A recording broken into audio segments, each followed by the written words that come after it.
you are live, David. Have a great show. Thank you so much, Debbie. And we are live in Australia over here. It's just past 9 a.m. and I've been on my hike this morning and it's been a busy week. And I just wishing everyone lots of love from Australia, and I hope that everything is going well. We do have a bit of a storm warning, and it's supposed to be coming through tomorrow. There's going to be a lot of wind and rain, and it is a cyclone moving through. And this region is quite it's a tropical region. It's quite dynamic with lots of movement, lots of energy. Nature expressing herself in quite a way. And I was watching a documentary about, or it was actually a movie about Jessica Watson. I'm not sure if anyone's heard of Jessica Watson. So that was in my mind, because I was seeing this film and thinking that this time is cyclone season. So these concepts of weather are being expressed not just outside me, but also on the news. People talking about it, storm warnings. And Jessica is an Australian sailor who was 16 years old when she sailed around the world unassisted. And there's on Netflix is a documentary film about her.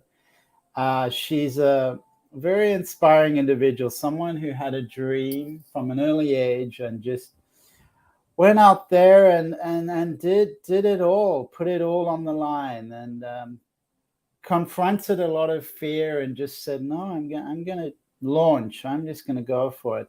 She's now 29 years old, so she's now an adult, and just the idea of sailing 18,582 nautical miles around the world, crossing the Pacific, the Atlantic, the Indian Oceans, all on her own. And she never stopped. It was just ongoing. And it was such an inspiring story. And I remember hearing about it in the time, and the whole of Australia was celebrating and was just in awe of this young, brave, intrepid spirit, this young woman who was able to take on a goal and just not let anything stand in her way, and just keep going and get through all the tough times.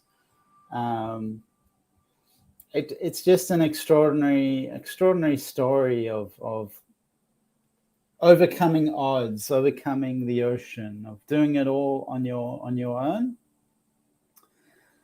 So if you do have an opportunity to get onto Netflix and search for it, I'm just thinking, what was the name of it? I think it's quite new. It's on Netflix though, so I'm just going to check that out. Doing a quick search for you.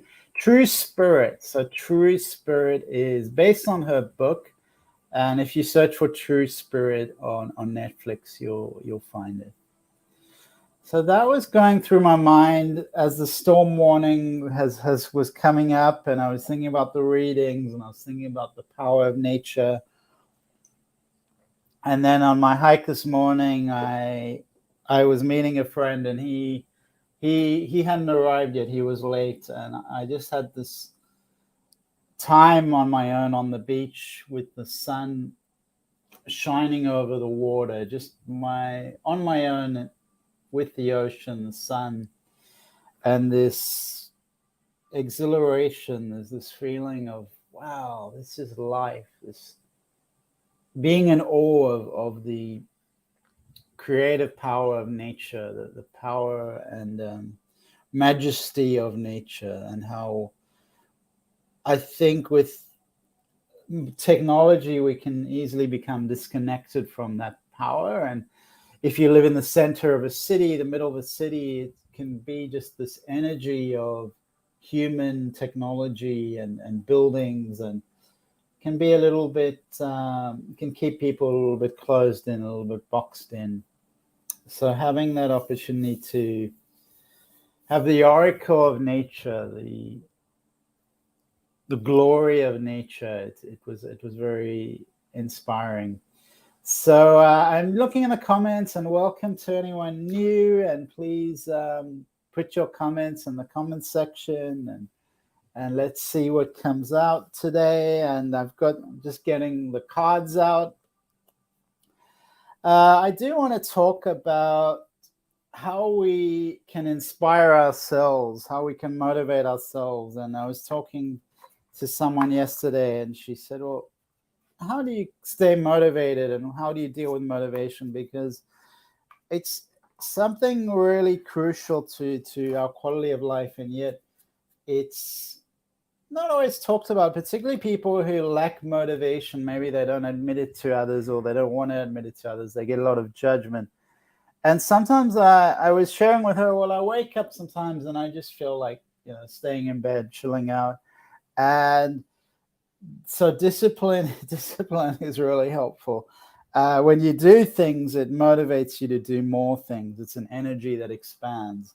However, with self-judgment and how we can be quite negative, it's important to focus on the vision and then work towards it with discipline. However, some days we may not be clear on the vision. We may be fatigued. We may need to just withdraw a little bit, be within ourselves. So balancing the notion of discipline and vision with the notion of self-care, with caring for ourselves and honoring ourselves and loving ourselves as we are. And I think this is a prism through which so many things can be viewed, that first come from a whole place before entering into dialogue, before entering into a conversation, before entering into relationship or relationships, before making a decision, an important decision. First come from a whole place, because I feel like so many of the decisions we make that take us in a direction maybe we didn't want to go in, or we wouldn't have chosen had we known, they're almost like flash decisions, immediate decisions. And if we come from a whole place and give ourselves time, have real patience, then we won't launch into these kind of quick decisions that can have consequences, sometimes dire consequences. Responsibility is important. Self-responsibility, sovereignty, having autonomy over ourselves and our environment and how we connect to it. The coming from a whole place, coming from a place of love, of abundance, of integrity, truth, it is so essential, so important. And I'm thinking of myself, you can meet someone and they can say, come here, come there, and you can get pulled in all sorts of directions, pulled here, pulled there. The media telling you one thing, maybe your intuition telling you another thing, your friends telling you one thing, your family telling you another thing, your environment, your school, your university, college, whatever it is, telling you things, and getting pulled in different directions, and it's confusing, and some things are confronting and controversial, and some things are interesting, because I think of a thought and I think, well, that thought is controversial. Why is it controversial? Because there's so much confusion. And if we come from a whole authentic place, then we can get rid of all this debris, all this confusion, because there's almost like the core issues are the most important. The core issues are love, self-love, love for the self, and then the rest is just commentary. It's smaller details. But there's so many topics, and I've talked about some topics that are controversial, and people get triggered, and they have a lot of ideas almost on the periphery, which separate one from the core truths, which are, for instance, how we treat children. Is a child an adult? No, clearly a child is not an adult. That's pretty obvious. So it's our responsibility to be really disciplined in how we treat children, how we educate children, and take that responsibility seriously, and throw out things that are questionable, not really true, going against nature, or things that can take those kids in a direction where there will be long-term consequences that they will have to face for their whole lives. So teach them self-love. That's the most important thing, self-love. And then having an inner compass, having this self-directed, self-loving inner compass that can guide a person through their life, a child through their life, so that when they come to a crucial T-junction, a choice in the road, a decision point, they'll have a reservoir, have a resource to come from. So the idea of this reservoir of virtue, of love, of intelligence, of wisdom is really what we want to nurture in our children, in the next generation. The reservoir of the good stuff, of the and that will allow them give them the chance and the opportunity to make better decisions for themselves. So please send your comments in. If you have any questions, feel free. I am doing readings today, so you can send in questions. But the idea of educating children is something I'm passionate about, because I see all the things that are done wrong and done without a lot of wisdom and appreciation for what children are. And then decisions get made that have consequences. And there's almost like this wave of euphoria in one direction, or extreme in one direction, extreme in other direction. And it's important that we come back to center and also allow our children to understand both sides. It's really important to understand both sides, and then they can make a decision to go left, to go right. If we educate them in a way that builds their autonomy, that builds their inner strength, that builds their inner wisdom, then they'll be much more able to make decisions for themselves. So that's really crucial, and our responsibility as adults, as parents, is to build our children up, build them into strong, virtuous adults that take responsibility for themselves and their actions, and understand from a position of values how to live life in the world. Because that's the future that we want to develop and work towards. And extremism on any side is not helping anyone, and it's taking people further downwards and destroying the planet, really. So really look at another side as a point of view, and understand there's a prism, there's many points of view, that the earth exists with all these points of view. But what do you feel as a parent, or what do you feel about children? Are we fully online? Because I'm just checking the comments. Who's online? Is there anyone online? Yeah, so I'm wondering if we are connected. Maybe I can ask Debbie if we're connected. But please leave some comments and to let me know that we are. All right, so we're just doing a bit of a monologue. So what we're going to do is we're going to do some meditation, and just wait for more people to come online and throw their questions out and ask some questions. So we're going to take a moment to check in and use this opportunity to grow our awareness, grow our consciousness, still our mind, and find internal harmony. So with any meditations, how you position yourself is important, and a straight back, so pulling yourself up through the spine. And essentially the spine is your structure. It needs to be really stable, comfortable. And then other than keeping your spine stable, the rest of your body can completely relax. I always connect my feet to the ground. I put my hands usually in a mudra and in some kind of position. That's up to you. I connect them like that, and I put them in my lap. But the most important thing is to find a position that's really harmonious, balanced, and comfortable.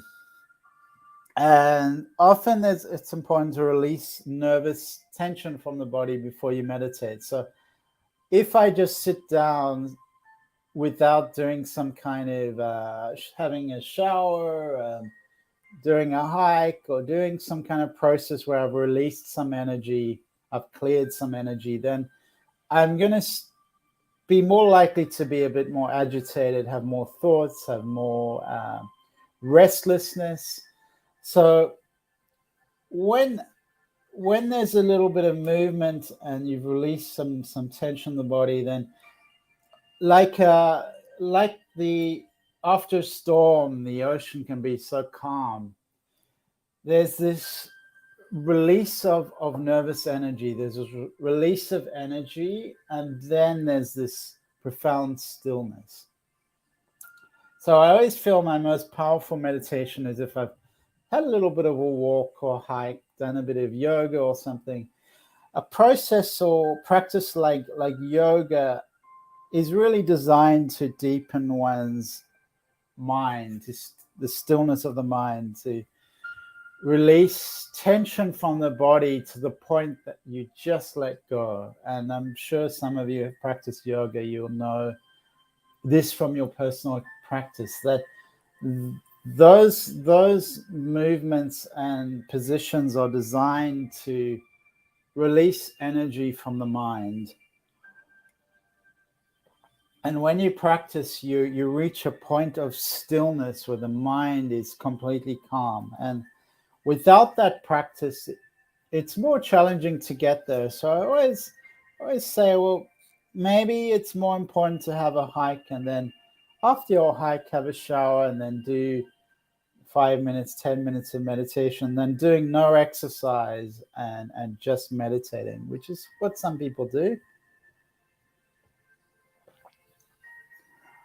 But firstly, your body position is really important. And as I said, holding your back straight. And with your consciousness, releasing tension. So often we're holding a lot of tension in the jaw, in the back of the neck, in the shoulders.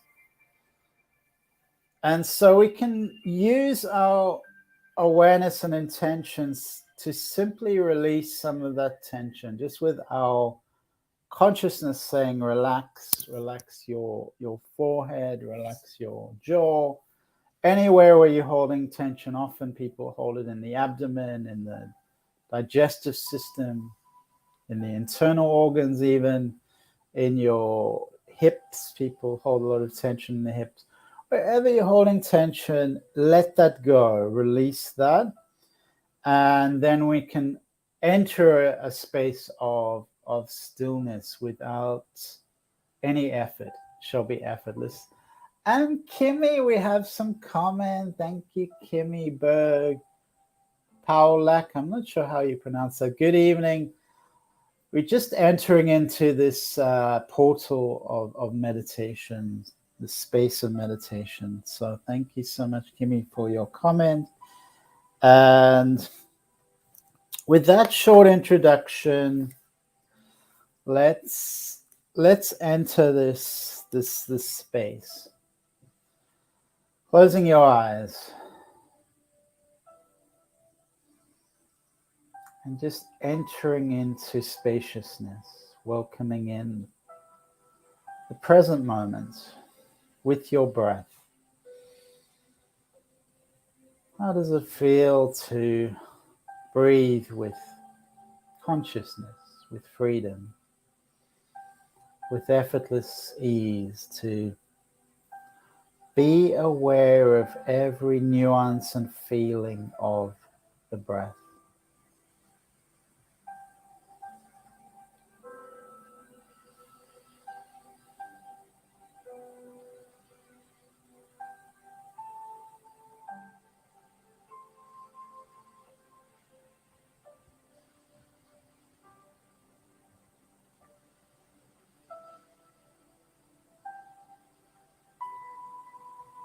imagining that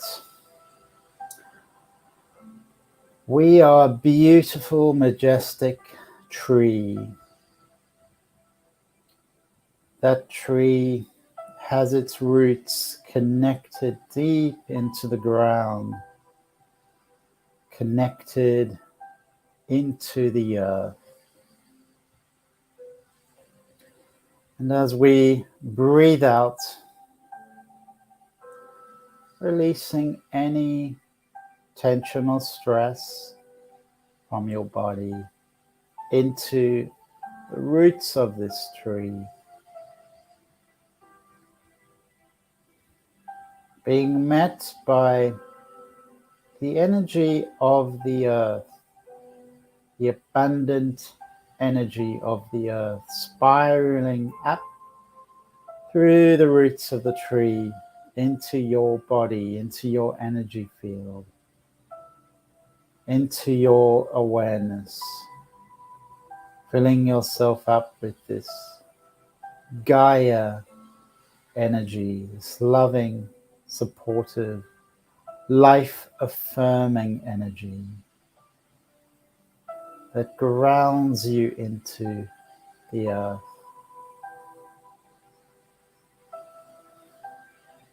And as we breathe in, breathing in the earth's wisdom, Mother Gaia's wisdom.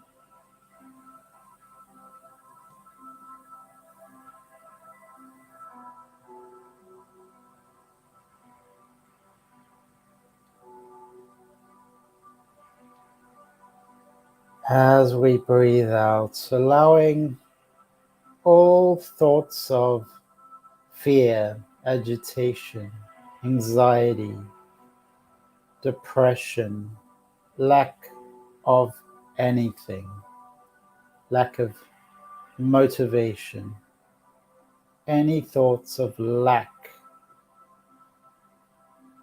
any thoughts of craving, any trauma,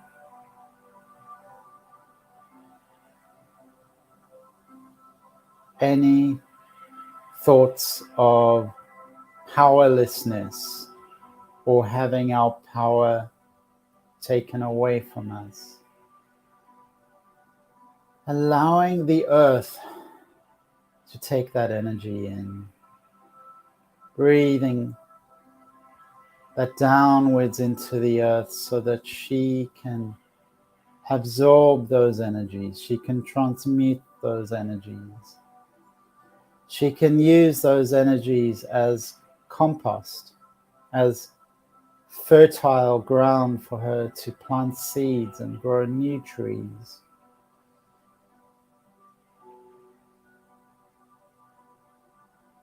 Giving that to her, she will know what to do with it, how to transmute it, just like she knows how to take our breath, how to use our carbon dioxide so trees can breathe and grow, transmuting our carbon dioxide into oxygen. The earth transmuting our fears into fertile plants, into greenery, abundance, flowers, beautiful flowers of all colors, coming from our fear, our darkness, our perceived darkness, more than any real darkness that exists inside of us. Allowing our beautiful Mother Earth to absorb all that we fear, all the doubts that we have within our hearts, every part of us that is outside of love, that is not loving and fully accepting and embracing who we are, Just let all of that go. Breathing in Mother Gaia's abundance. Breathing in Mother Gaia's fertility, her kindness,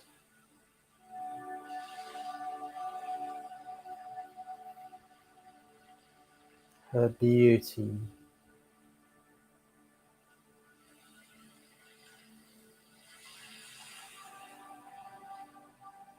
All that is Mother Earth stays in balance, stays in equilibrium.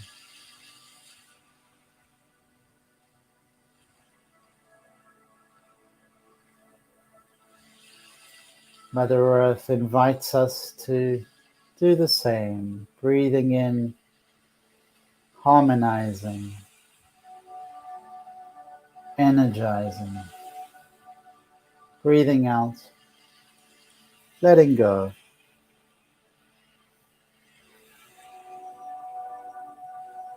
Our breath connected to our life force.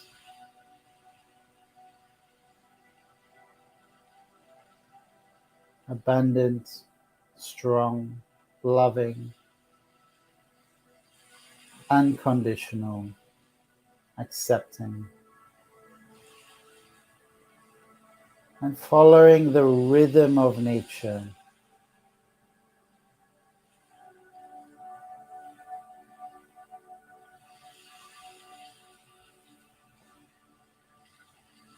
Following the seasons of nature. Autumn follows summer. Winter follows autumn.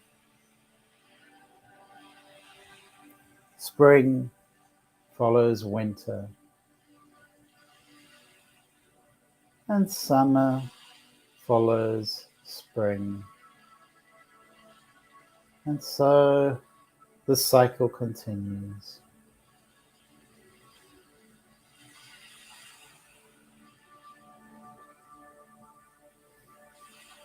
Allowing all aspects of your life to come into balance, to be accepted and integrated and aligned within you.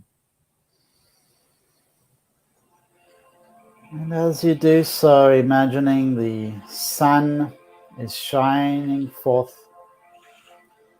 covering you with light, beaming energetic light, filling you up with radiance, with energy of abundance, golden light of the sun. Feeling that within your being, within your body, within all your internal organs, the joyfulness, the joy of the sun, of the golden light shining and filling you up with joy. Smiling on your face, smiling inwardly.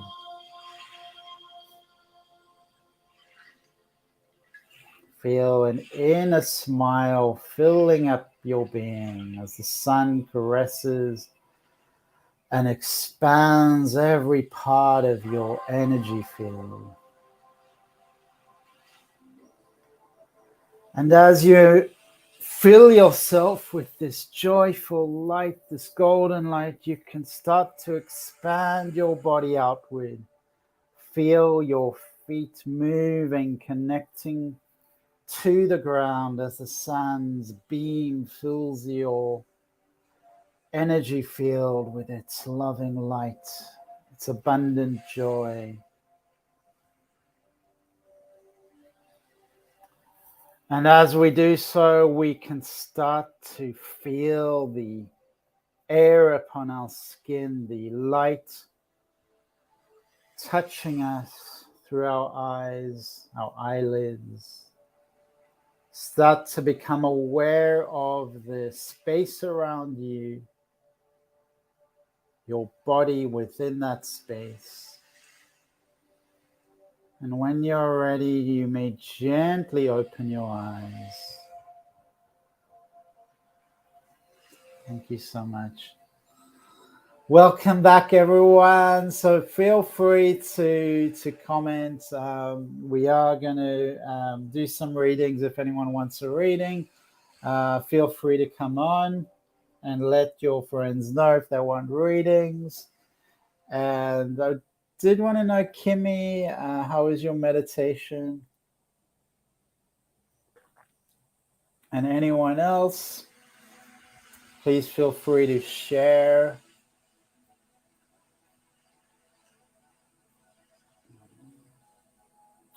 Taking a moment to integrate the energy of our meditation. Waking ourselves up once again. Do you feel more refreshed, more calm, more serene, more relaxed? How is it all going? So feel free to comment. So I hope you enjoyed the meditation. I'm just waiting to hear from Kimmy. Did you have any questions? If we don't have questions or comments, then we may end the show early today. So feel free to send in your comments.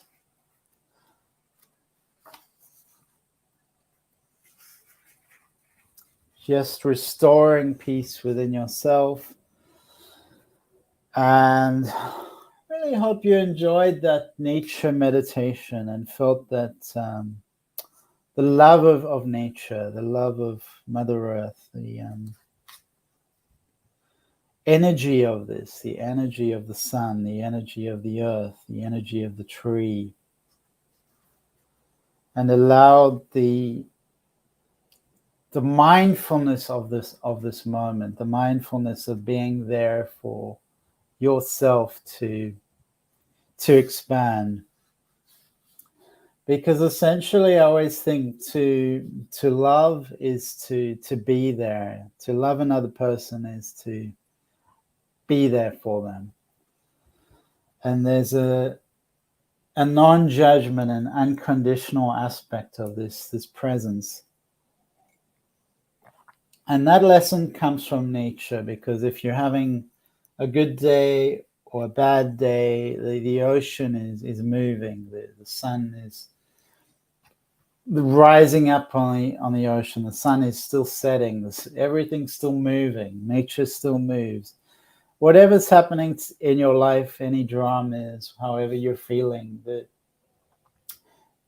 rain comes, the rain goes, the clouds come, the clouds go. So there's a constant impermanence, a constant change, and there's an unconditional aspect of presence, that just things are moving within nature, that there's it's only us that are fighting ourselves, fighting others, involved in these kind of battlefields. It's only us that's doing that. Nature is just nature. It's just itself. It's just being. It's just in a state of being.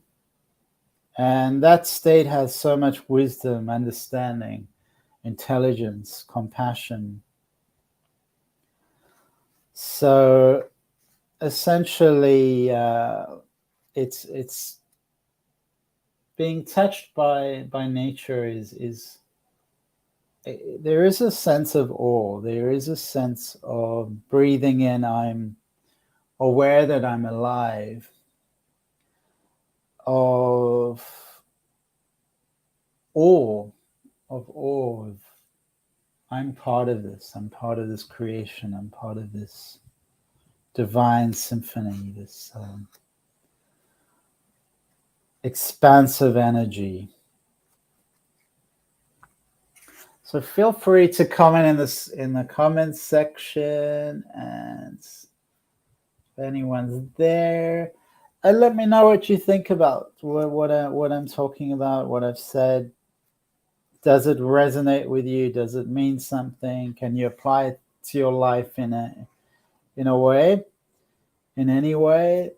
Is it something you disagree with? I always think that the practice of life begins with the self, and whatever relationships, interrelationships, connections, interconnections, it does start with the self. It does start with ourselves. So first of all, be loving to yourself. First of all, treat yourself with care. And then you'll be able to treat other people with care. Also, you'll be able to recognize nature and treat nature with care, because something I'm passionate about is how we treat nature. And the disconnection we feel within ourselves is projected onto nature. The lack of resonance, lack of appreciation, lack of love for ourselves is reflected in how we treat the natural environment. If we love ourselves and come from a full place, then how we treat others, how we treat nature will be a natural extension of that love, of that acceptance, of that balance. If we are feeling hatred in our hearts, then it's easy to see how we would express that in the world, express that in how we treat other people and in how we treat the earth, our planet. So these practices of mindfulness, coming back to ourselves, restoring peace and harmony, are so central to coming back into harmony as human beings and coming into harmony with the earth, coming back into harmony with the earth. So I'm not seeing comments, so I'm going to end the show early, because otherwise it just becomes a monologue, which I'm happy to do. And I'd love to hear some feedback and comments so we can have a discussion about these issues and see how we can expand your thinking, your being, your way of life, and we can touch each other in different ways. I hope the meditation was really helpful and you enjoyed it. And next week we will be back with another class, and I look forward to seeing you. Feel free to prepare your questions. You can send them to me beforehand, and you can reach me online. My YouTube link is below. Please subscribe and send your comments via YouTube. I will check the comments, and you can feel free to get in touch with me. And next week we'll do more readings. If you would like a reading, let me know. And Antonella, can I ask? All right, Antonella, fire away.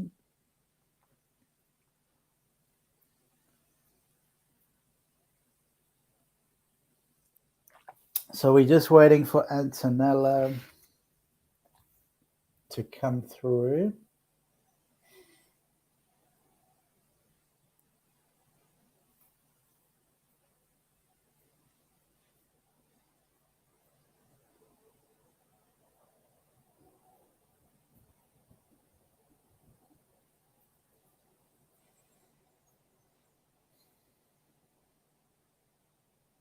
Have we lost Antonella?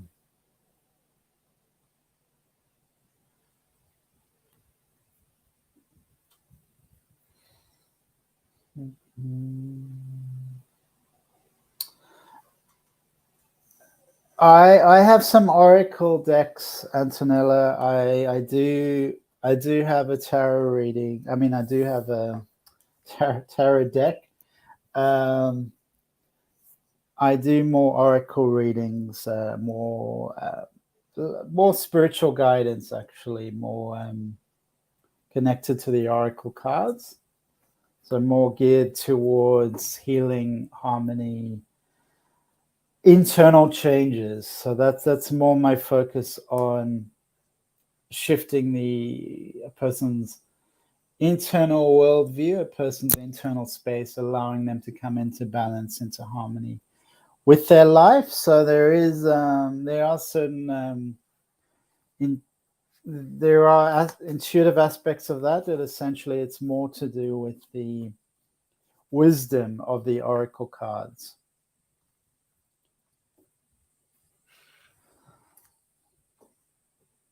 Would you like a reading, Antonella?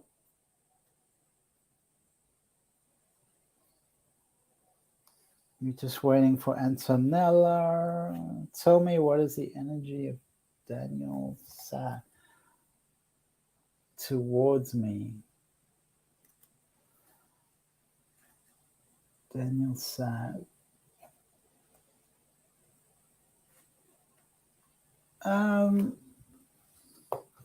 That's quite specific.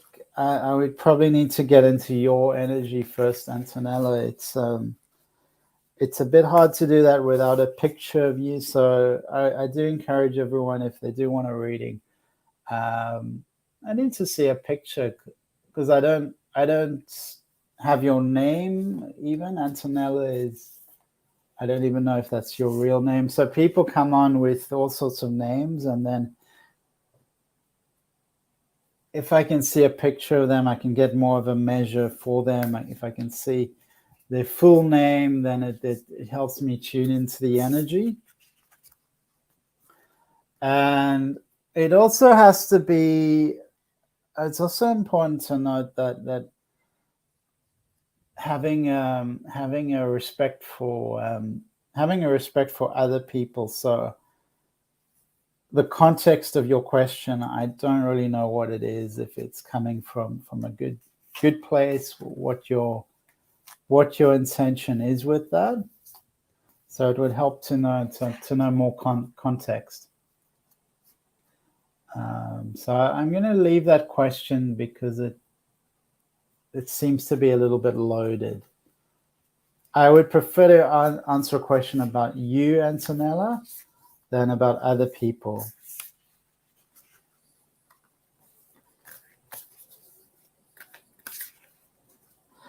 The thing with reading other people is that we don't have their permission. So that's where the ethical angle is it's just a question mark. Is it invasive? Is it, do we need their consent? And I think it's not black and white. Sometimes we can look at other people, as long as we have a positive intention for that, as long as it's for the greater good, that we're not using that information with bad intention. So if we respect another person, we can read them with that honoring and with that positive intention. But usually when you read someone, you need to get their permission. Okay. So you just like, okay. Have you asked him, Antonella? Why not just ask him, because he'll, I think he'll be able to give you a better answer than I can. So just ask him, how do you feel about me?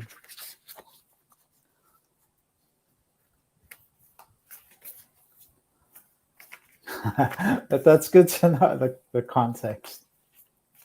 What I'll do is I'll pick a card for you, Antonella, because you made me laugh.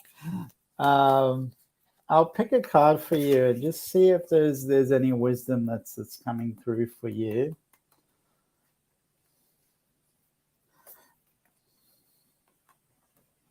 So there's actually an interesting card for you, Antonella, which is about being empathic, about being an empath, and it's saying you're absorbing energy that's not yours. So the empath is a lot of people interested in spirituality have empathic qualities, and all people are empathic to some extent. Every person has an ability to read energy, to connect to energy, and does connect to energy. You know, you enter into a room and you'll feel the energy, oh, there's something wrong in this room.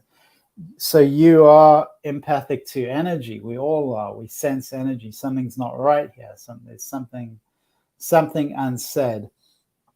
So this card is saying clearly, Antonella, you need to be aware that you are empathic. You are an empath, and taking sovereignty is a very important lesson for you right now. So taking, like, even the way you ask the question, it's like you're giving away all your power. You're disempowering yourself. You say, oh, does he like me?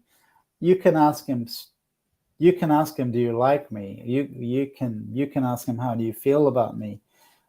Taking your autonomy back is really important. And energetically, often this starts with our energy, asserting our energy, taking a stand for ourselves.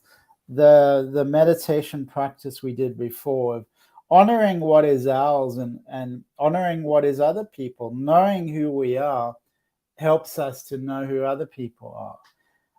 Knowing the self allows us to know what's yours and know what's other people's. So when you know that this is your energy and you're attuned to your own energy, then when someone else comes into your space, you can recognize it. You can go, this is not my stuff. This is not me. So that's a really important lesson, that you are being called to take energetic sovereignty, because you're absorbing stuff that's not yours. You're here to be an autonomous presence in the world, and your physical presence is actually doing that. So in a way, I don't feel you need to try so hard, Antonella.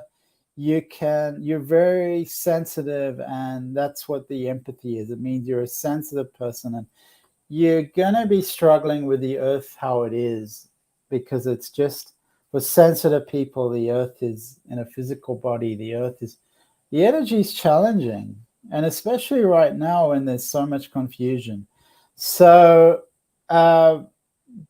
be really careful of other people's feelings and other people's moods, that it's their stuff, it's their energy, it's their stuff. Probably best to avoid crowds, which can be overwhelming, because you don't need to put yourself under pressure to go out into the world too much. It's important self-care, to be gentle with yourself, allow time to recover energetically, to find your balance.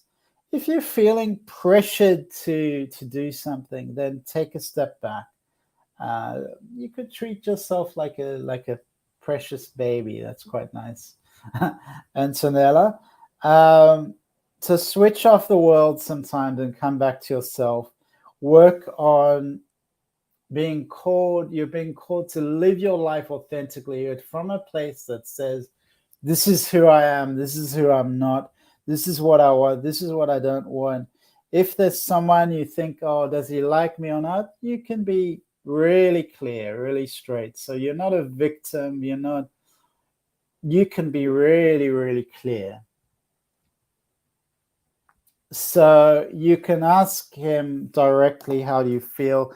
You don't have to go online searching for answers.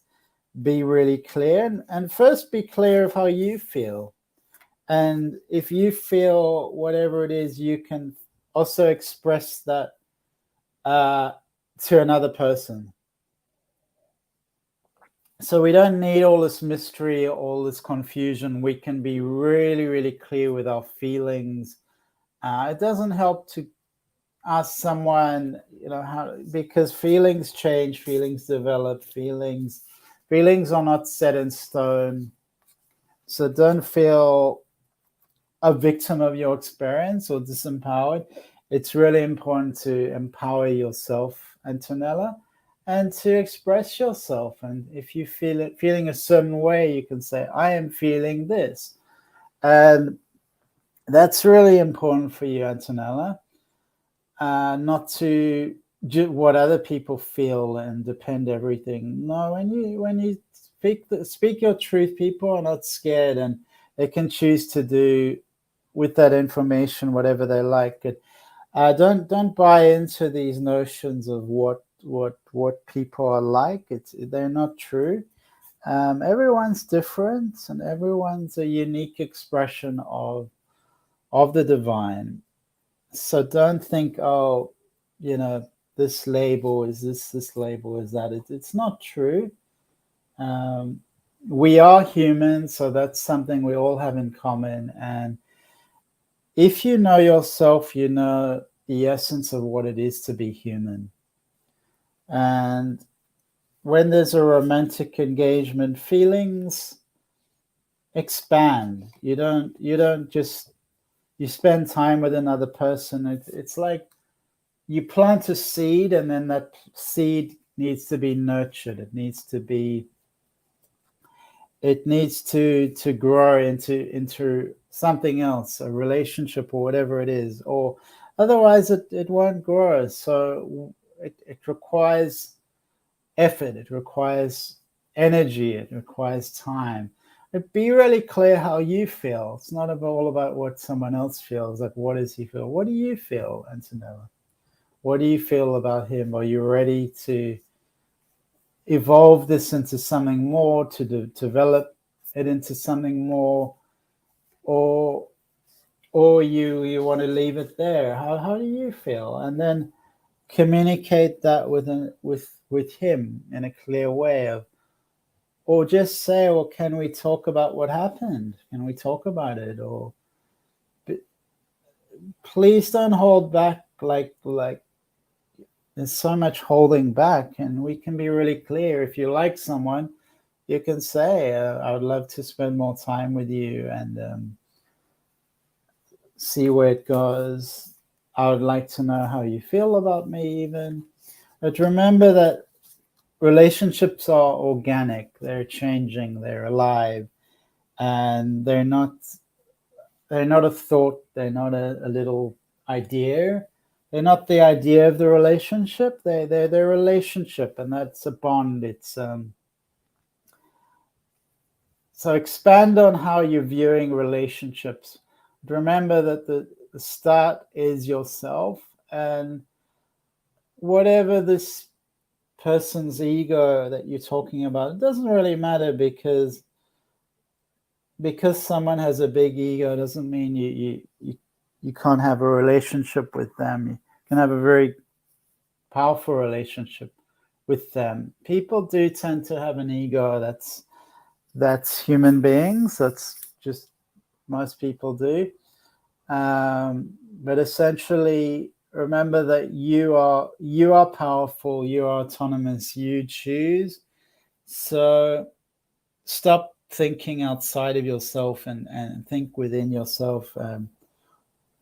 What do you want? And no need to analyze other people's personality and ego. What do you want, Antonella? What do you want?